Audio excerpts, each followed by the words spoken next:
Alors, si tu regardes cet appel, c'est soit tu as développé ton activité sur Amazon ou même tu souhaites te lancer et que tu manques de clarté. Alors, ce que tu t'apprêtes à voir, c'est un coaching live de Laura. Laura, c'est une maman salariée, elle nous a rejoint en 1 mois et demi. Dans ce laps de temps, on a pu setup avec elle son compte Amazon, acheter des produits, envoyer à Amazon et surtout faire ses premières ventes. Et ce que tu t'apprêtes à voir, c'est un coaching personnalisé dans notre programme de mentorat en 360. C'était pas censé atterrir sur YouTube, mais vu la valeur qui est délivrée, je voulais te le partager, te donner aussi une idée comment ça se passe nos coachings en 360. Du coup, profites-en et je te souhaite bon visionnage. Impeccable. Eh ben écoute, content de t'avoir au téléphone. Est-ce que tu avais des sujets, des questions en particulier à aborder par rapport à ton avancement?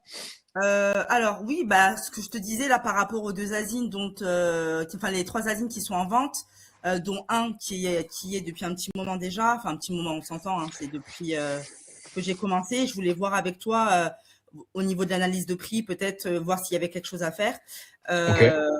pour qu'on puisse comprendre éventuellement le pourquoi du comment, tu vois. Ouais, carrément, ouais. On va analyser ça. Ouais. Logiquement, avec Seller MP, on devrait avoir la réponse Ok. à notre question.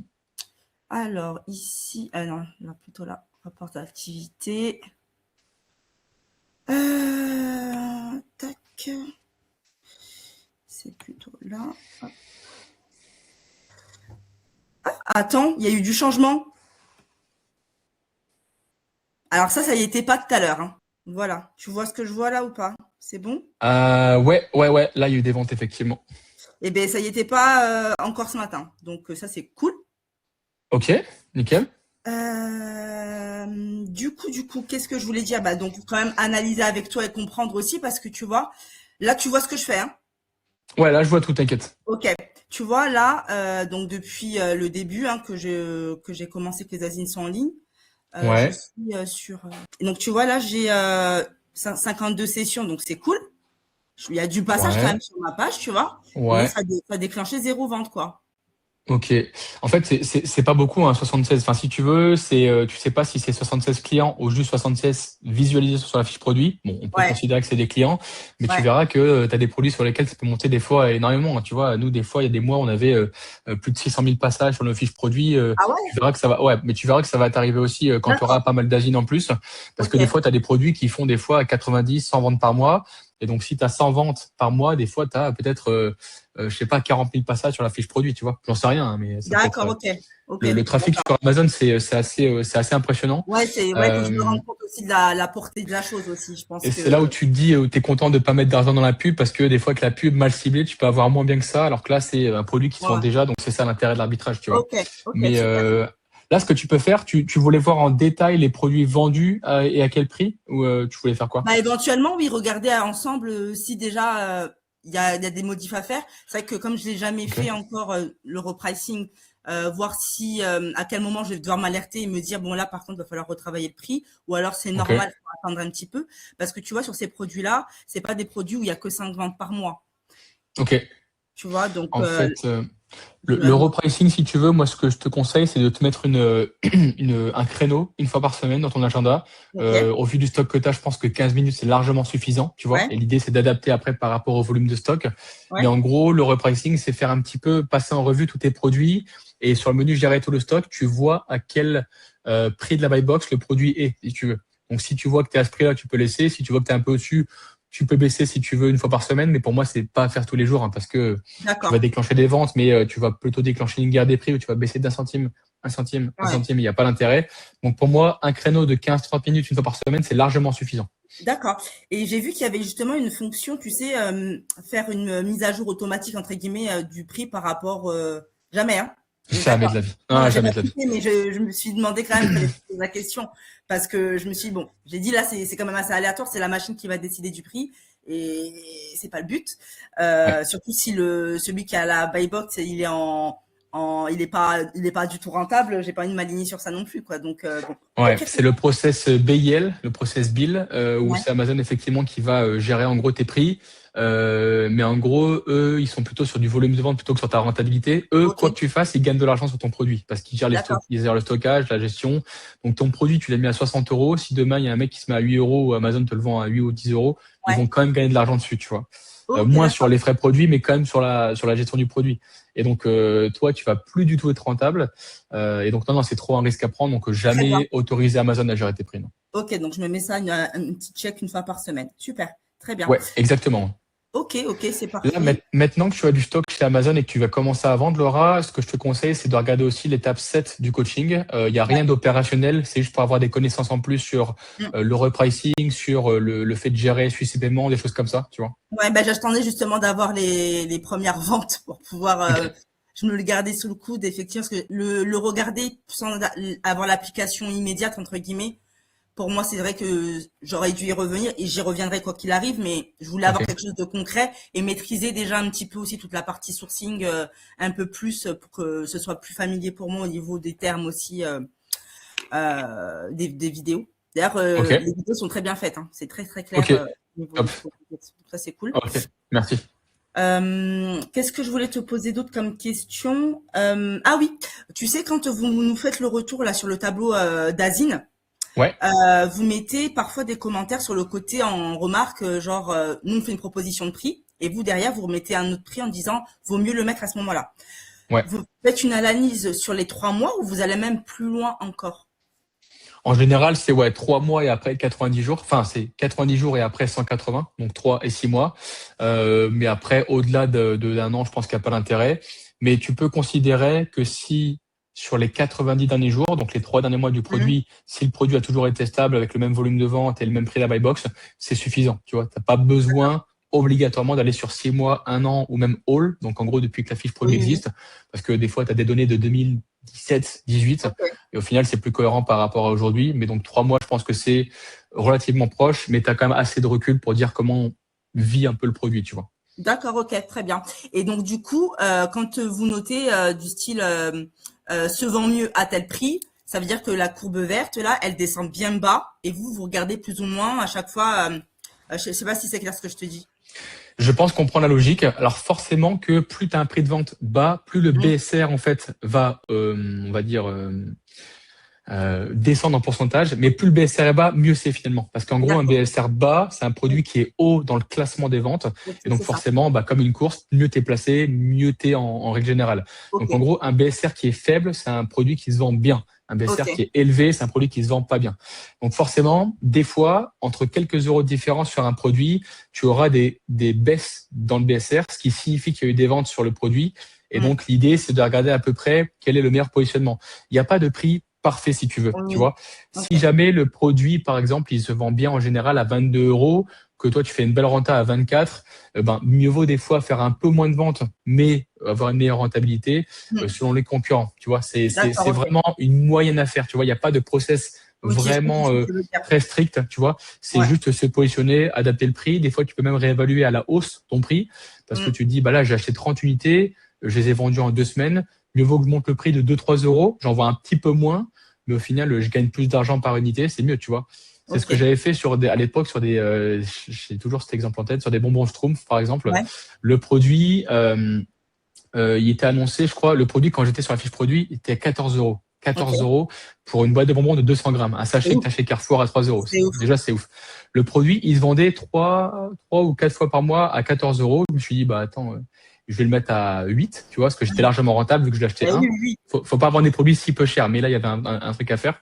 Et du coup, je me mets à 8 et le produit, il était annoncé à 50 par mois. Je vends les 30 unités en, je crois, une semaine. Tu Je me dis, m'étonnes. putain, je réapprovisionne, le produit, je le Ouais. mets plus à 8, je le mets genre à 9,99. Et là, forcément, c'est là où tu trouves ton prix idéal, entre guillemets, tu Oui. vois.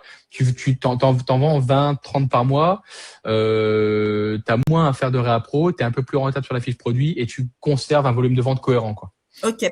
Et c'est sûr que là, sur les personnes qui faisaient les 3-4 ventes sur ce produit-là à 14 balles, t'arrives avec 9 balles, ils vont te commander beaucoup plus. Donc, je Ouais, ouais. comprends. Mais même parfois, quand j'arrive sur certaines fiches, je me dis, mais comment c'est possible de vouloir acheter un produit à ce prix-là? Quand tu vois qu'il y a 2 ventes par mois, malgré tout, il y a quand même 2 personnes qui se sont dit, je vais acheter ce produit-là à ce prix-là, alors que le truc, il est beaucoup moins cher, mais beaucoup, beaucoup moins cher en grande surface. Ouais. Donc, des fois, bon, après, c'est un mode de consommation aussi, hein. Donc voilà, mais une question aussi sur les ventes. D'ailleurs, il y a des fiches sur lesquelles je tombe et je vois 2 ventes par mois. Le produit est bien rentable, hein, mais il y a que 2 ventes par mois. Est-ce que ça vaut le coup quand même que j'aille débloquer donc en achetant 10 asines, enfin 10 produit pardon, pour débloquer l'Asine, même en n'ayant que 2 ventes par mois, ou alors je passe sur autre chose plutôt. Moi, je pense que c'est une question d'analyse sur Seller MP, mais dans la logique, si tu veux, Laura, la loi du marché veut que plus tu as un prix de vente qui est faible, plus tu as un volume de vente qui est élevé. C'est logique, ça marche comme ça, en ligne, en magasin, peu importe. Donc, je te dis une bêtise, mais imagine ton produit, tu le mets à 30 €. Il fait 2 ventes par mois et tu as une bonne rentabilité dessus. Mon conseil serait d'envoyer des unités, tu le mets peut-être à 25. Donc, au lieu de faire 70% de ROI, tu en fais 55, ce qui est moins bien, mais au final, tu augmentes tes chances de vendre. Et donc, je préfère vendre à ce moment-là un peu plus en étant moins rentable plutôt que laisser 2 ventes par mois pour faire 70% de ROI. D'accord, ok. Donc, les 2 ventes par mois, finalement, elle pourra changer du fait que je vais potentiellement venir me positionner sur un prix intéressant sur le marché du produit, quoi. Ouais, c'est du testing, mais moi, j'aurais tendance à, si un produit fait une bonne renta, mais peu de volume de vente par mois, c'est ce que je faisais aussi avec des livres à l'époque, par exemple, et ben, je me dis, j'envoie des unités, je baisse le prix de 20 ou 30% en conservant, bien sûr, une rentabilité, et foncièrement, le volume de vente augmente. Tu vois, des fois, tu peux très bien faire changer les stats Seller MP si jamais tu modifies le prix. C'est mathématique, c'est comme ça. C'était ça ma question, par rapport au stats. Ouais, bien sûr. C'est pas 2 volumes de vente, quel que soit le prix, c'est 2 volumes de vente à tel prix sur les 3 derniers mois. Par contre, forcément, que si tu baisses le prix, la loi du marché veut que ça augmente le volume de vente. Donc, des fois, une fiche produit qui fait 2 ventes par mois, peut-être qu'elle peut en faire 8 ou 10 si tu baisses le prix de 30%. Ok, d'accord. Donc, c'est bien comme ça me permet de visualiser un peu mieux parce que c'est vrai qu'il y a quelques produits que j'ai mis de côté en me disant, bon, peut-être que c'est peut-être pas si intéressant que ça, mais en fait, c'est pas grave, j'y reviendrai, mais je saurais mieux analyser dans ce cas-là. Soit dit en passant, la Fnac, pour les soldes, c'est sacré pépite. Hein. Ouais, je sais, ouais. La Fnac, t'as Furet, t'as des magasins un peu comme ça qui peuvent être intéressants. Tout dépend les niches de produits, mais la Fnac, en général, je pense que c'est ceux qui affichent le plus de promotions et ça peut être intéressant, tu vois. Mais, alors, en termes de magasins, tu vois, c'est pour ça que le retail, j'aime bien pour la partie solde, parce que forcément, t'as tout affiché, t'as tout en dispo, et puis, des fois, faut pas négliger les trucs genre Brico Dépôt, Bricorama, t'as des trucs de fou, tu vois. Pas que les grandes surfaces ou que les grandes enseignes, mais t'as de quoi faire, quoi. Ouais, mais c'est ça. Je regrette même presque de pas m'y être mise directement depuis hier, tu vois, parce qu'il y a pas mal d'articles qui étaient hyper bien, et en fait, il y avait plus de dispo en ligne. Et après, en magasin, c'est que sur Paris, et bon, c'est compliqué, quoi. Ok. Alors, c'est ce produit-là, tu vois, celui-ci. Je vais l'agrandir. Tu vois, donc, il a 50 ventes par mois. On a le prix auquel je l'ai trouvé, du coup, moi, avec mon URSAF, ça me revient à 5,99. Ça marche. Alors, la question que je me pose, moi, c'est, donc, sur les 30 derniers jours, il y a que Amazon qui était. Tu vois? 90 jours, on a quelqu'un qui a dû supprimer sa fiche, qui a dû se retirer. C'est ça, hein? En fait, non, suppressed, c'est juste qu'il n'y a pas eu de buy box. Parce qu'en gros, là, tu es sur le menu buy box analysis. Donc, ça veut pas dire qu'il n'y a plus de vendeurs. Ça voulait juste dire que sur je sais pas, il y a peut-être genre 10 ou 15% des cas où il n'y a juste pas eu de buy box. Ah, d'accord, ok, très bien. Bon, ok. Et donc, là, mais je vois quand même qu'il y a eu un partage de buy box à un moment donné, autre que Amazon, tu vois, même si c'est eux qui ont la plus grosse part de gains de buy box. Donc, je n'ai pas acheté le produit, mais je voulais avoir ton avis là-dessus. Quand je me retrouve face à une fiche de ce genre-là, qu'est-ce que je fais? Est-ce que j'y vais ou alors je me dis c'est trop sensible, Amazon a trop le pouvoir dessus, j'y vais pas, quoi. Alors moi, je te dirais ça dépend. Alors là, du coup, pour moi, les deux risques, c'est forcément Amazon en principal et après le FBA qui a quand même beaucoup de quantité en stock. Le FBM, il a 34 balles, il vendra jamais, ça c'est pas très grave. Le deuxième point intéressant, c'est que ton produit, tu le payes à 6 € avec URSAF et là, tu t'es mis sur 18,75 € en prix de vente, ce qui est très faible, tu vois. Donc pour moi, ce que je ferais, c'est que j'essaierais 5-10 unités. Je me mettrais du coup au prix d'Amazon, donc en gros 21,99. Donc regarde la rentabilité que tu dégages avec ça. Ouais. Alors attends, 21,99, on a dit. Tu serais sur 88% de ROI. Voilà. Ouais, c'est ça. 88% de ROI, 25% de marge, enfin 24, 5,30 URSAF inclus, ce qui est très bien. Et pour moi, si tu t'alignes à Amazon ou que tu vends même un peu moins cher si tu autorises, là, je pense que tu peux augmenter tes chances d'avoir plus de pourcentage de buy box, tu vois. D'accord, ok, très bien. Ouais. Okay. Donc ce produit-là, j'irai pas avec 20 ou 30 unités, mais j'irai avec 10. Ouais, j'irai avec 10. Ok, très bien. Bon, c'est noté. Je vais aller l'acheter. Ok. Super. La marque Zuru, je connais pas forcément. Je vois qu'ils font des figurines, des trucs comme ça, mais why not? Je connaissais pas non plus. Hein. J'avoue, j'ai scanné tout le rayon tout le rayon du magasin où je suis allée là. Et Ok, enfin, rayon jouet, du moins. ok, Et je scannais, je trouvais que dalle. Et ça, c'était caché entre deux trucs. J'ai scanné, je dis, je ok, connais pas du tout. Je mettais pas ok. d'espoir dessus. Et j'ai vu que ça passait. J'ai dit, bon, écoute, à voir. Et comme je savais qu'on se parlait aujourd'hui, j'ai dit, je vais pas l'acheter de suite. Je voulais comme te demander, ça me permettait d'analyser aussi un petit peu le camembert là. Ouais. Avec ce retour-là. Ok, donc dans ces cas-là, si Amazon, c'est vrai qu'il a quand même 45% de gain de la buy box, si je me mets à peu près sur sa ligne de prix, je peux le tenter sur 10 unités, quoi. Ouais, carrément. En fait, Ok. le mot final par rapport à ça, c'est que c'est pas rédhibitoire de vendre si Amazon sur la fiche produit. Moi, je conseille de les éviter dans la majorité des cas. Oui. Par contre, si tu as un bon ratio entre le volume de vente, la concurrence et ton prix et donc ta rentabilité, c'est Ok. cohérent, tu vois. Si tu vois que sur les 6 derniers mois, Amazon n'a pas partagé une fois la buy box, Oui. ça sent pas bon, tu vois. Dans Ok. le menu aussi, retourne juste sur Seller MP, Laura, comme ça je vais le truc à Ouais. fond. Alors, Si attends, tu retournes sur Seller MP, ok, attends. Je m'y remets. Tac. Partager. là logiquement tu peux juste switcher de Ouais, mais ça m'a fait un truc bizarre, là. J'ai vu 15 000 pages. On aurait dit, Ah, c'est pas grave, fallait juste switcher d'onglet, mais là, du coup, je vois que Seller MP. Tu vois, si tu descends un petit peu, dans le menu alerte, il y a marqué Amazon Share Buy Box. C'est marqué Probably. Quand il y a marqué Probably, donc probablement, ça veut dire ouais. qu'il partage la Buy Box, tu vois. Si Ok. c'est marqué Never Seen on Listing, donc en gros, jamais vu depuis que la fiche produit existe, Oui. là, c'est un risque et je t'aurais pas validé le produit. Ok. D'accord. Très bien. Ok, ok. Très bien. Bon, bah, c'est cool. C'est clair. Je sais pas si j'avais. Je pense que les questions que j'avais principalement, ouais, c'est vrai, les inquiétudes que j'avais, c'était par rapport aux ventes, mais je viens de voir que Bravo. apparemment c'est déclenché, donc je suis ravie. Ouais, bravo. Ouais, je suis trop contente. Ok. Pourquoi c'est déconnecté? Bon, bah, c'est pas grave, c'est pas grave.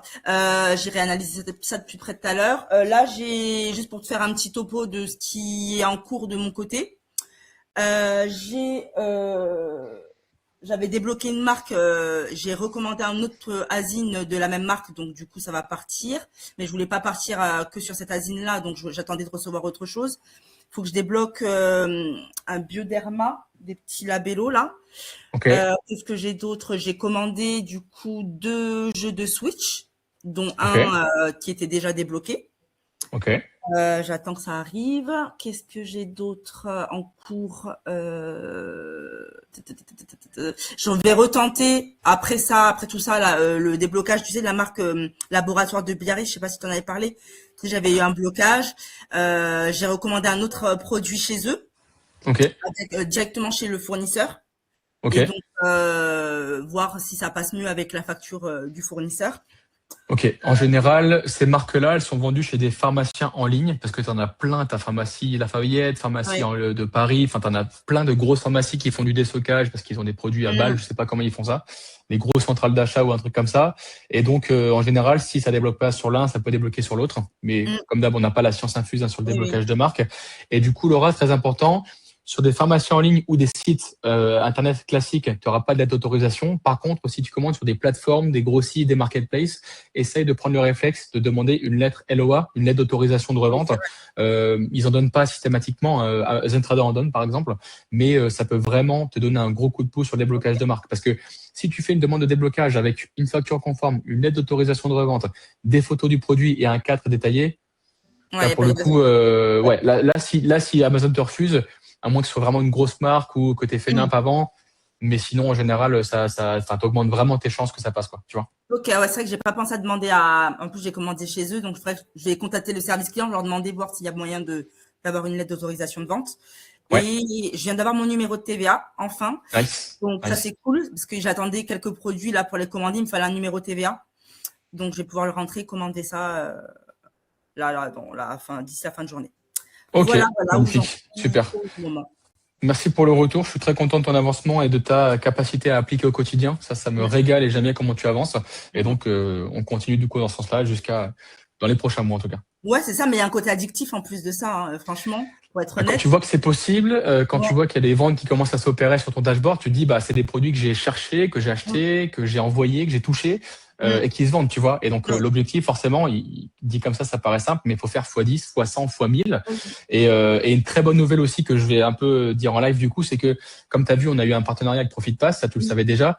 Par contre, on est en train de valider un partenariat avec un preparation center qui est basé à Montpellier Ah, génial. et qui est déjà apte, là, actuellement, opérationnel à gérer les colis de nos élèves, tu vois. Ah, c'est Donc trop en bien. gros, l'idée c'est que si jamais tu veux bosser de n'importe où ou que tu veux Mm, plus avoir à étiqueter ou emballer tes produits, parce que tu verras que là ça prend pas beaucoup de temps, mais quand tu auras peut-être 30 fiches produits actives mm. avec 500 produits par mois envoyés, ça a commencé à occuper un peu plus tes soirées. Ah ouais, Et c'est donc tu clair. pourras déléguer ça à un preparation center en payant par étiquette.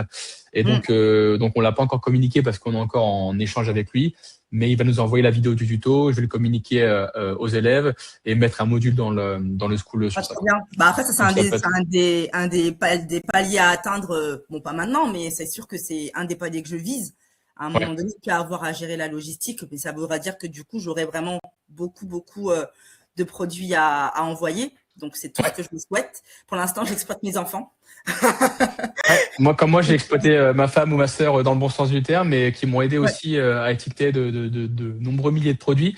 Mm. Mais en soi, un preparation center, tu peux déléguer dès le premier carton.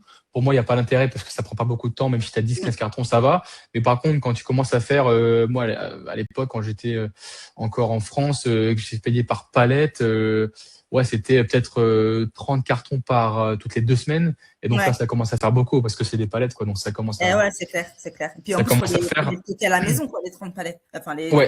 30. Moi, j'ai la chance d'avoir un grand garage, donc forcément, Mm. j'étiquette tout et je balance dans le garage. Après, UPS vient, j'ouvre la porte et ça Ouais. dégage. Mais quand tu fais ça chez toi, à la maison, ça devenait un entrepôt, quoi. Il y avait du carton, Ouais. du papier carton partout. Enfin, Ah ouais, tu t'envahis. c'était énorme. Je ne trouvais plus je ne trouvais plus ma femme. Voilà, les trucs de carton. Du coup, elle a dit go aux États-Unis. C'est Ouais, bon, ça suffit. ça fait du bien d'avoir la maison un peu plus ordonnée à présent. Mais Ouais, le fait de déléguer par un prep center, c'est plus cool, quoi, parce que tu te concentres vraiment que sur la recherche produit, ouais. l'analyse de rentabilité. Mm, Tu mm. comment tu fais livrer au prep center et en fait tu recommences l'acheminement, tu vois. Donc il y a un suivi un peu plus important à faire, mais le temps que tu économises à imprimer, étiqueter, emballer, programmer l'enlèvement, rester disponible chez toi Mm. sur un créneau de 4 heures, bah, pour le coup, c'est intéressant. Je ne Ouais, sais c'est pas clair. encore les tarifs qu'on aura préférentiels pour nos élèves. Mm, Il faudra que c'est toujours à négocier avec Omar. bien sûr. Mais forcément, l'idée, c'est que ça ne vienne pas empiéter de ta rentabilité parce que tu vas payer au coût d'étiquette, en fait. Ok, d'accord. Après, c'est cool Ok. aussi. De toute façon, quand tu as des gros volumes, tu passes par eux aussi. Ça t'évite d'avoir à louer un entrepôt ou ce genre de choses. Ouais, ou si tu es en vacances, 2 semaines dans le sud, tu dis, bah, je veux continuer à expédier, mais j'ai pas chez moi, tu Ouais, peux faire livrer au prep ouais, center, c'est hein, ça, tu ouais. vois. Ouais. C'est cool Donc, ça. il y aura tout un process avec un fichier en commun avec ton compte où tu pourras du coup mettre tes asines, les unités, etc. D'accord. Donc ça, c'est vraiment du coup la préparation et on va voir comment on peut la rendre la plus efficace possible parce que c'est encore un peu manuel vu que c'est récent, mais c'est que du bon pour la suite. Ok, bah c'est cool, ça évolue, c'est bien, c'est bien, c'est bien. Alors, comme tu as pu le voir avec Laura, en un mois et demi, elle a pu déjà faire ses premières ventes. Et ça, c'est vraiment intéressant qu'une personne qui part de zéro, en un mois et demi, il fait déjà ses premières ventes sur Amazon et il débloque déjà son mindset. Vraiment très intéressant, très important que dès le premier mois, tu fais des chiffres, que tu commences à faire de l'argent et comme ça, tu te donnes à 200%. Comment on a pu faire ça? En fait, on a mis en place un framework qu'on met en place à chaque fois. À chaque client qui rentre aujourd'hui dans le programme, on va lui mettre en place ce framework. C'est un framework qu'on a développé à fur et à mesure, les aider, qui aident aujourd'hui nos clients à vraiment savoir ce que tu dois faire chaque semaine, chaque jour, savoir ce que tu dois faire, ce que tu dois implémenter. Et ça a permis à plein de nos élèves, là par exemple, je partage les derniers témoignages, Amine qui a généré plus de 100K en moins de 7 mois, Alex et Nita, ils ont pu générer plus de 11 000 euros dès le premier mois. Mehdi, qui est consultant en IT, il a pu générer plus de 2500 euros de profit dans sa poche. Et ça reste faisable si aujourd'hui tu as la bonne stratégie. Si tu souhaites développer ton activité sur Amazon, par exemple, mais tu as la détermination, tu as la motivation à le faire, mais derrière, tu n'as pas la bonne stratégie, c'est un peu tu fais les choses un peu à ta façon, à ta manière, ben, c'est normal que tu prends énormément de temps. C'est tout l'intérêt aujourd'hui que je vais t'expliquer le plan d'action, le framework aujourd'hui qu'on met en place pour nos élèves. Alors, il faut savoir que sur plusieurs mois, l'accompagnement est dur. Là, je vais vous détailler vraiment les premiers, deuxième mois. Première semaine, c'est vraiment création de la société. On va faire un point par rapport à la personne. Le choix de la forme juridique, c'est très important de savoir par rapport à ses objectifs aussi, par rapport à ce qu'il souhaite faire. Par exemple, une personne qui veut s'expatrier, c'est pas comme une personne qui veut juste un complément de revenu. C'est vraiment savoir aujourd'hui la société et la forme juridique qui va te correspondre. On passe à l'action avec deuxième semaine, création des outils, faire un setup. Troisième semaine, on crée et on valide la société plus le compte Amazon. Et la quatrième semaine, bien sûr, on va lancer toute la partie recherche produit et là où on va acheter nos stocks. Deuxième mois, c'est vraiment, on va avoir deux axes. Le premier axe, c'est déjà tu commences à vendre, ce qui va te permettre déjà d'envoyer du stock, de faire tes premières commandes, de réajuster les prix. Et tu as un deuxième axe, c'est de continuer ton sourcing, ça veut dire développer déjà les produits que tu as déjà vendus, faire du réassort pour vraiment relativiser sur ces produits là et aussi acquérir des nouveaux produits. Bien sûr, après le deuxième mois, là, on va passer à l'étape grossiste, récurrence de prédictibilité, automatisation. Il y a énormément de choses qu'on pourra voir sur un plan, mais aujourd'hui, déjà, d'une durée de 2 mois, déjà, on peut déjà faire leurs chiffres, ce qui est largement faisable pour la majorité des personnes, bien sûr, si on a la bonne stratégie. Alors, ce que je vais vous partager aussi, c'est vraiment, là, je vais vous donner des cas réels. Par exemple, de Nadim. Nadim, c'est un ingénieur en informatique qui nous a rejoint en mois, on peut voir le 15 janvier, qui nous a rejoint. Et là, c'est le groupe de coaching quand on va le suivre de manière individuelle. Là, vous pouvez voir des messages, des audios, des captures d'écran, vraiment le suivre à 200%. Et là, il a commencé le 15 janvier et on peut voir littéralement à quelle date il a déjà commencé à faire ses premières ventes. Là, on peut voir que le 16 février, on peut voir ici, le 16 février, il a déjà commencé à envoyer du stock. Ça veut dire en un mois, il a déjà envoyé du stock qui correspond au plan d'action. Et là, le 22 février, il a déjà commencé à faire ses chiffres, à faire 239 € en période de 4 jours. Du coup, il a déjà commencé à faire du chiffre et là, en durée 15 janvier, 26 février, en un mois et demi. Et ça correspond littéralement à ce qu'on a mis en place avec lui sur le plan d'action. Bien sûr, là, il va passer à toute la partie grossiste, à optimiser son sourcing, ce qui va lui permettre d'évoluer très rapidement et surtout d'avoir un système rentable dès le départ. Alors, si aujourd'hui, tu souhaites développer ton activité sur Amazon ou même tu as commencé à vendre, mais tu manques de stratégie, de clarté, j'ai mis en place mon numéro WhatsApp où tu peux me DM toutes les questions ou les blocages que tu as sur ton business, n'hésite pas à les envoyer. Tu le trouveras dans le descriptif. J'ai mis ça en place tout simplement pour aider le maximum de personnes à avancer et potentiellement, je t'enverrai aussi des ressources qui seront utiles pour toi, que ce soit pour trouver des grossistes, trouver des sites internet ou acheter, vraiment développer vraiment ton business avec la meilleure stratégie et avoir quelque chose de solide, mais surtout de rentable. Alors, j'espère que ce vidéo t'a plu. Reste focus. Let's go!